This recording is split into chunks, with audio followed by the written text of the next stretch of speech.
giving hope. Remember what I said about hope? Provoking rebellion. That hope is what you're saying, galvanizing the system. It might prove substantive. It might not be. But nobody is going to say that we abandoned the space and left that space to Emilokon and Etiku to be talking between themselves. The Nigerian youth have come to the knowledge of the fact that not all of them are going to be able to japa. And if the people who have jackpot have spoken with them as well as I believe they have, they also know that there is very little to be found in jackpotting. Because when you jackpot, you are jackpotting to a place where you are going to be wearing clothes like albosa, onions, multiple layers of clothing. These are black dye. It wasn't made for that cold place. Your skin needs the sun. And then you are forced to live in it, and then you are taking vitamin D supplements so that the sun that you are losing that you not get. So it's come to the point where a lot of young persons, and they are the ones who are actually going to drive any change if there must be change. If there must be change, it's the youth that will drive that change. I preached some messages years back. I call it Youth Quake. Youth Quake was meant to let the young people understand that it would take their own collective acting in concert to move anything if anything is going to move. The established old order is happy with the status quo. They don't want anything to change. It is not in their interest for anything to change. So those who are the victims of the system, largely the youth, whose futures have been mortgaged with the stupid loans they are taking and spending. Look at Lagos State. 16 years building a light rail line, and they are busy crowing and talking about it as though it were to be a success. 16 years or thereabout.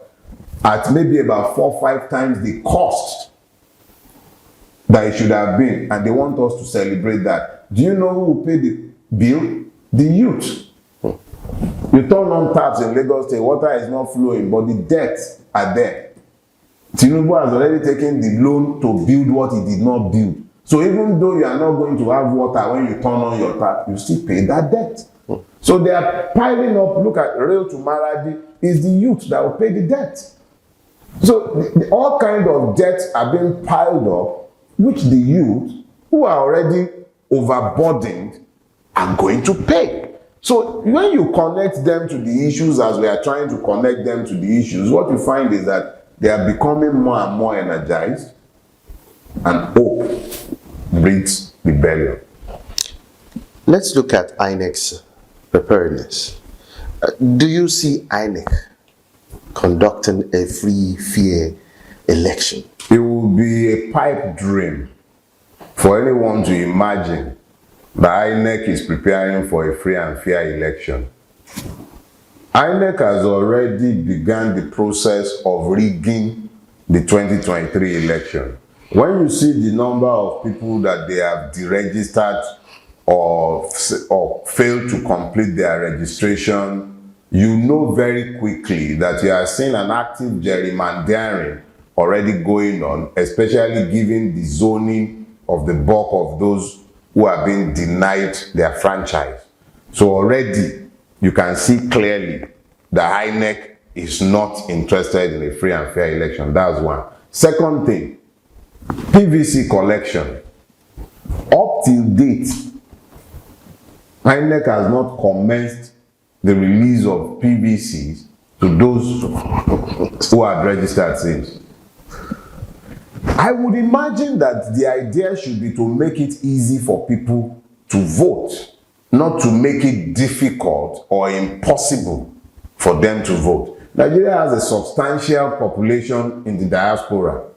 There has been no move whatsoever to allow those ones the vote, simply because the electoral system that we have in Nigeria today appears to be more interested in limiting access to the ballot rather than increasing access to the ballot, which is why I've always said, and I'm repeating, we are not actually a democracy.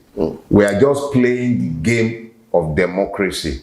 In playing the game of democracy, we who considers ourselves conscious, we take the opportunity to awaken those we believe to be somnambulists. So as we are awakening them, connecting them to the issues, we already know, we are not so stupid as not to know that this is not a democracy.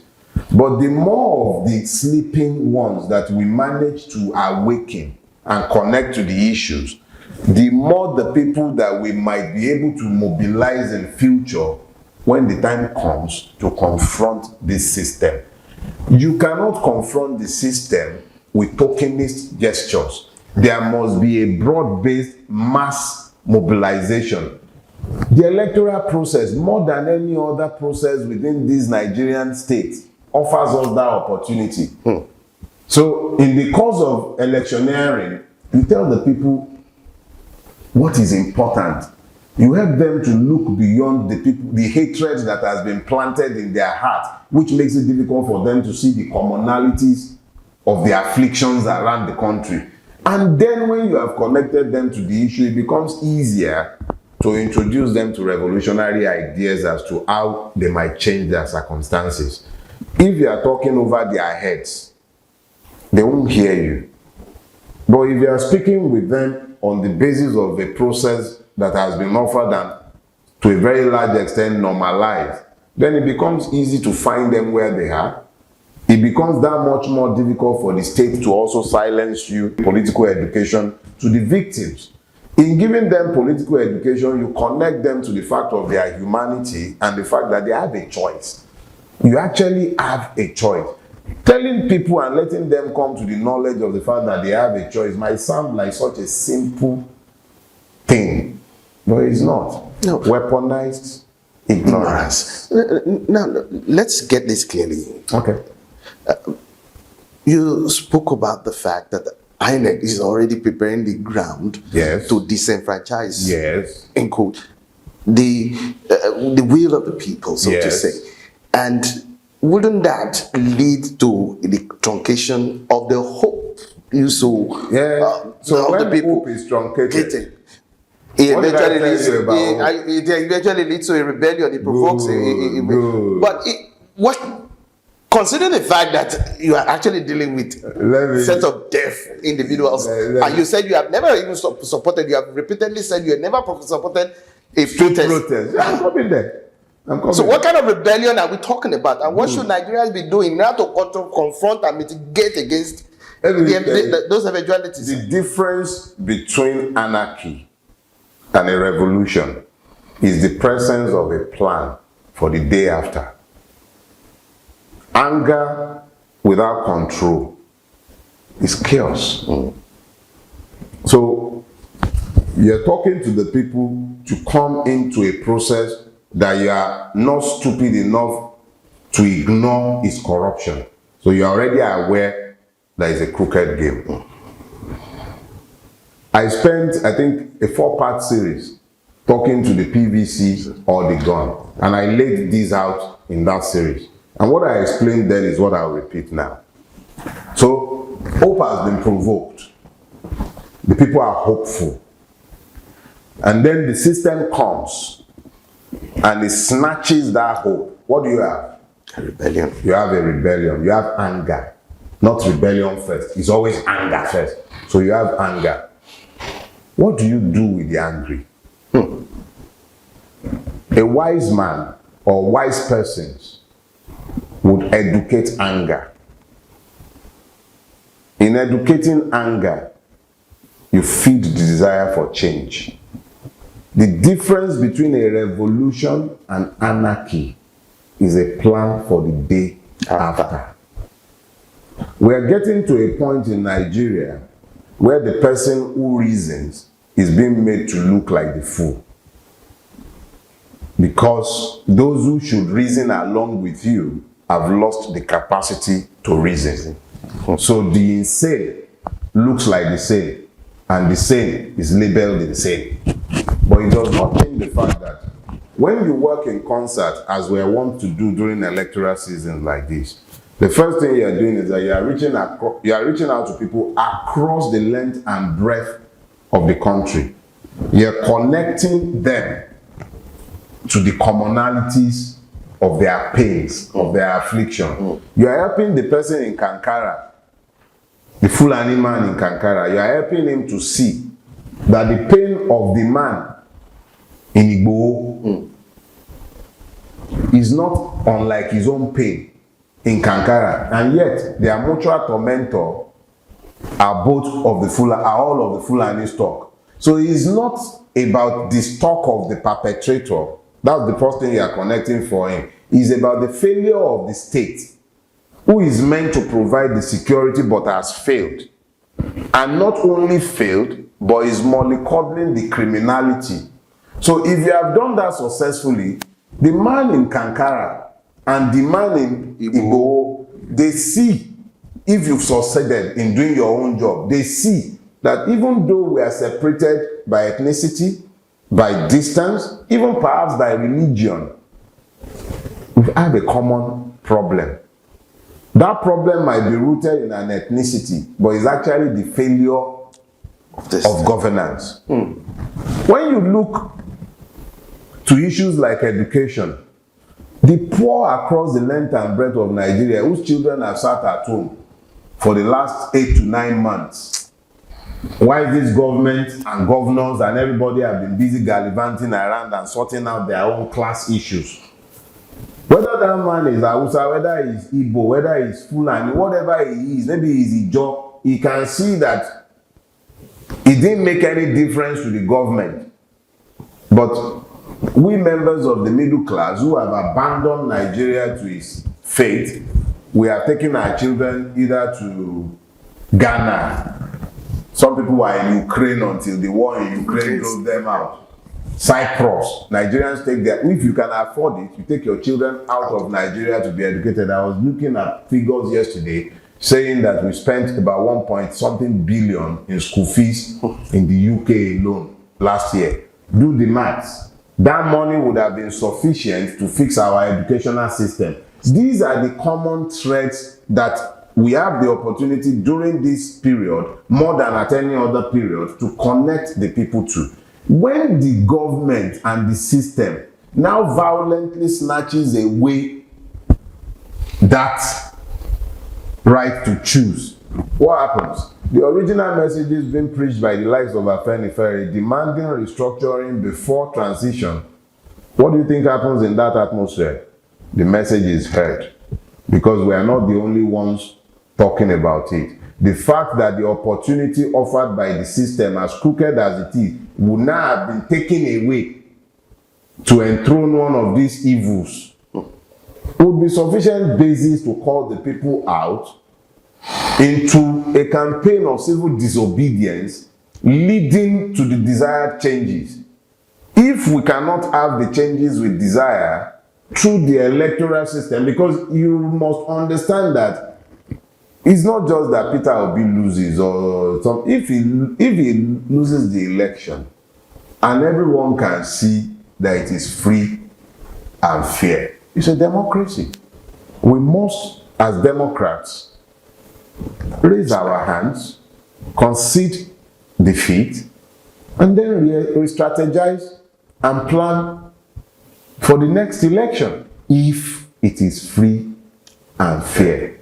If it is free and fair, it wouldn't be the first time a candidate will lose in an election.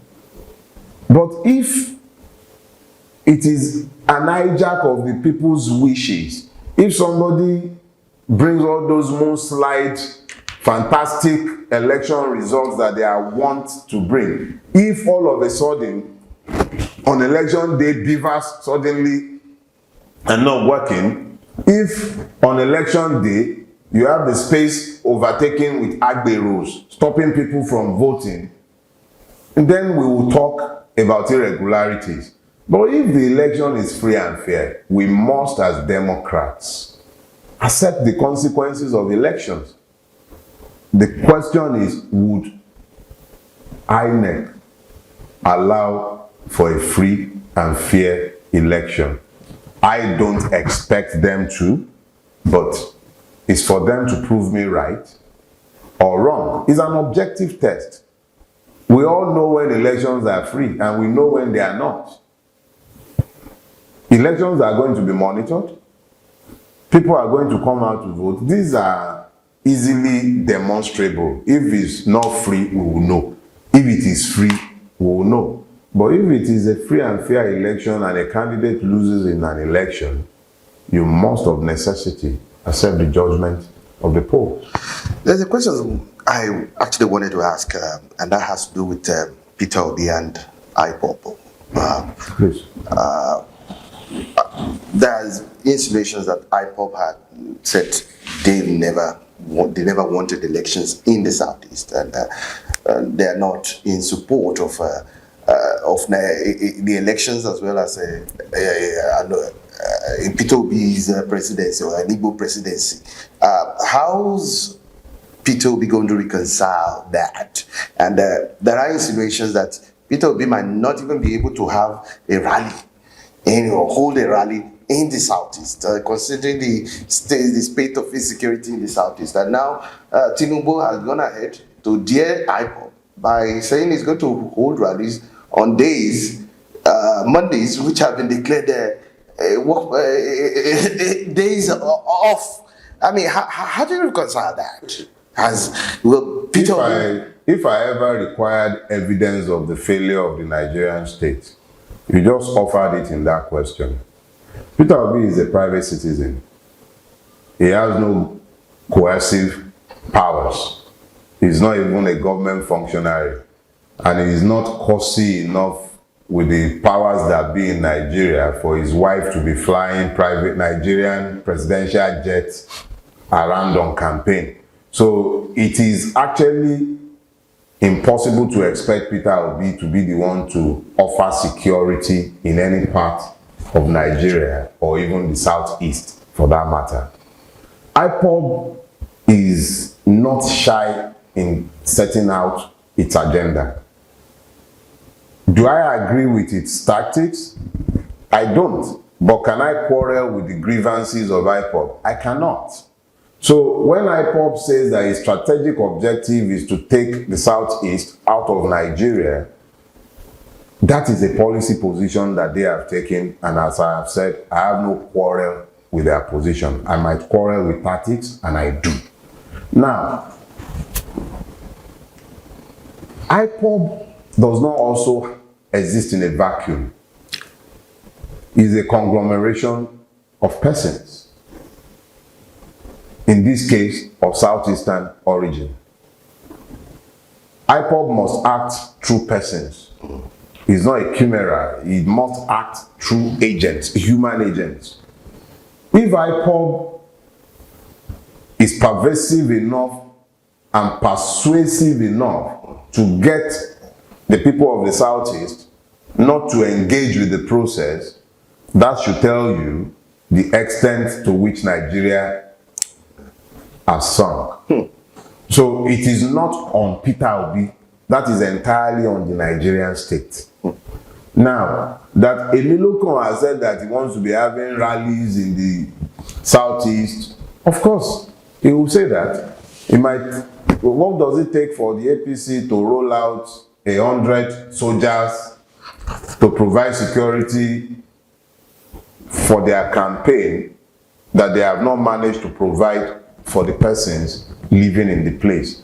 I cannot speak to his own security arrangement, but I do know that if I had the instrumentality of corrupt powers behind me, even if IPOB might decide to drop, at the end of the day, it will hardly be touching any big man. It's the poor that will be the victims. So it doesn't, so far as that goes, I would imagine that the East is a marketplace of ideas. IPOB will sell his ideas. Peter Obi would attempt to sell his own ideas to the people as well. Nobody is discounting the grievances of IPOB. This is just an attempt to try and see, perhaps there might be a way back for Nigeria, for all of us. There is nobody really, except the people in the ruling class, who are happy with the Nigeria we are in. So IPOB is within his right to propagate his ideas. It is the violence that I decry. That's all. How prepared is Peter Obi, from your own assessment and from your perspective, to wrestle power from these men come 2023? You see, I think it should be how prepared are Nigerians. I have had the pleasure of Peter Obi's company maybe about 3 or 4 times. But the one thing that I have found quite striking about the man is his quiet resolve. The man will strike you like, in street parlance, will say bolo. But that would be an error, it would be a major error. The error of assumption is very easy to make around Peter Obi. He's quiet. He doesn't give off any menacing horror. But you will soon find that behind that calm mien and exterior, there is a steely inner. The man has coyones. Let me just put it that way. You don't take over Anambra from the Ubas if you don't have coyones. You must have steely resolve to have gone into Anambra when he went into Anambra in 2003 with the Bakassi boys and the whole lot. The man went around the 177 towns and villages to sell his ideas to the people. So I believe that the man is sufficiently ready. It is the Nigerian people that must be readied. Because what the man is demanding of us is that we become citizens. You can't make Peter Obi the president of Nigeria if you don't become citizens. It takes citizens to change what the system demands. The system will prefer anybody but a Peter Obi. Let me not exaggerate. Let me just say that between those 3, Peter Obi will be the last person the system would want. That's just a fact. So for him to become, we as a collective, as a people, must have become first. We have to become before he can become. It will be us coming to the knowledge of the powers of our collective choices.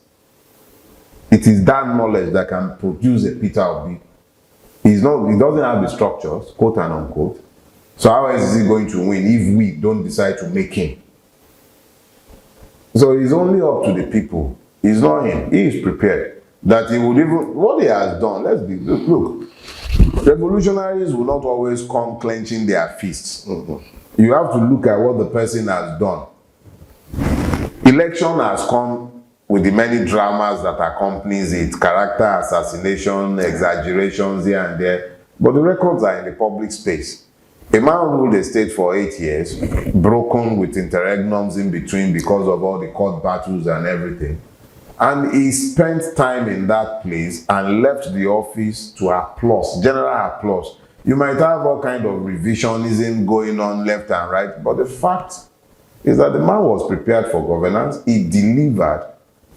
I was asked to review a book on him recently, so I was forced, for the first time, to contemplate the man from perhaps a detached intellectual standpoint, because I was reading other people's account of the man, and I was reading from people who are essentially scholars, even though they might be said to be partisan. So they approached the treatment of the man from the angle of the scholar, and I found very quickly that one, the man had clarity of vision as to what he wanted to do with power. He got into office, he took the UNDP, Millennium Development Goals, those targets, he domesticated them within Anambra. In the 8 years he spent there, he made sure that a general hospital was built in each local government. This is not something that I knew before I read the book I was reviewing. And then I was saying to myself, if a man will build a general hospital in every local government, that's minus the primary healthcare centers and other things, what would have happened if Lagos had had such a master plan where each local government is getting a general hospital? But the question is not about Lagos, so I'll restrict myself to Anambra. What I saw from reading, I saw the man it had over 500 kilometers of roads in Anambra with erosion protection during his time there.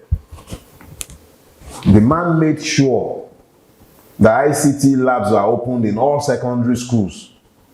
That's a conscious look. There is something about vision. It constrains your spending. It constrains how you allocate resources because you have a vision that requires resourcing. So because the man went into Anambra with a vision for governance, he focused resources in critical parts and he still managed to save money. I have seen pieces where they've abused him for having a savings account for the government, but that shows you how far we are falling as a people when we even pillory a person for saving government money. He saved money for the subsequent administration to find. That is not normal. So when you talk about being prepared, I think the man is more than prepared. Finally, there are apprehensions and fears among Nigerians. Will the elections actually really hold, considering the various security reports that have been talked about in recent times, especially from diplomatic communities? Do you see us, this country, conducting elections come 2020? See, I am on record as having said severally that the biggest sponsor of destabilization and terrorism in Nigeria is the Nigerian government led by General Muhammadu Buhari. And there are harmful bases, empirical bases. The United Arab Emirates sent a list of terrorism sponsors in Nigeria. The Attorney General said so out in the open. Until today, over a year after, not a single person is being prosecuted. Their co-accused who are in the UAE are already convicted. But the ones in Nigeria, they are roaming around free. Nigeria protects terrorists under the watch of General Buhari. That's one. Second thing, Commodore Omi came out on national television. I believe he was on channels. And he was equivocal. He was unequivocal in pointing out the fact that he was on a committee and they submitted their report to General Buhari. That report has names of persons sat in General Buhari's government who are sponsors of Boko Haram. That there are people in the Senate who are sponsors of Boko Haram. That there are governors who are sponsors of Boko Haram. He didn't say it in a conclave somewhere. He said it on national television. Nobody has denied it. This is important. Nobody has denied it. This government has a reputation for mollycoddling terrorists. Buhari would even pretend sometimes that he can't understand what you are saying when you are asking questions, but make the error of asking him any question that relates to Sunday Igboho or Mazi Nnamdi Kanu, and then you see the man come alive. And then you see how energetic and animated the man is, and he puts the lie to his pretense of dementia. He's not demented, he's wicked. So when you see all this hovering around, and then you read into that all the security reports and security alerts being released by the Americans and the Europeans, you find that one, these people don't trust our government. So because they don't trust our government, they are deliberately releasing the information into the public space so that the citizens, quote and unquote, because we are not citizens, might become aware of just exactly how debauched, debased and evil the government ruling our country is. Now, in the midst of all of this, it becomes very easy to despair and say, oh, the election might not hold. Even if the election might not hold, this system must die with that election that might not hold. If election is not holding, it will not be because we are preserving this evil and unjust system. We will continue to prepare for an election in the belief that better judgment and common sense will prevail. Because no single hegemony can lord it over a conscious people. And Nigerians are sufficiently awake. Let one stupid brigadier general something be announcing something, we'll be on the street. Let them start it first. But the important thing is, the people must be sufficiently awakened so that they know what is coming.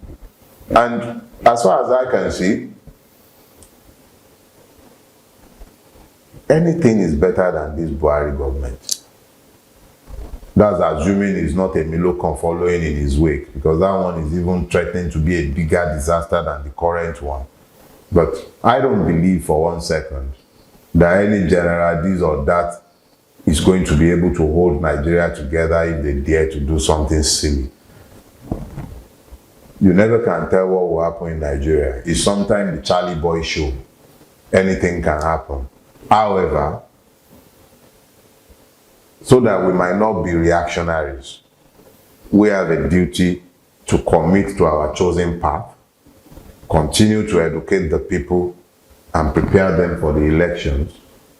But even as we are doing that, we are not mindful of the machinations of others who might prefer that there be no election because it's obvious that they are going to lose. But this is not the Nigeria of 1984, of 1993. I'm not sure any lover of Nigeria would do anything to truncate the coming election, except it is because we want to focus on changing our governance system and then transiting based on a new constitution. But for now, the game in town is the 2023 election. And that is what the people are focused on, and that's what we are expecting to take part in. If the powers that be now decide they want to introduce a new game, we would measure our response and we'll respond appropriately. But Nigeria is not going to be the playground of any military dictator. That can work. Jeff, thank you so much for your insight. Always a pleasure.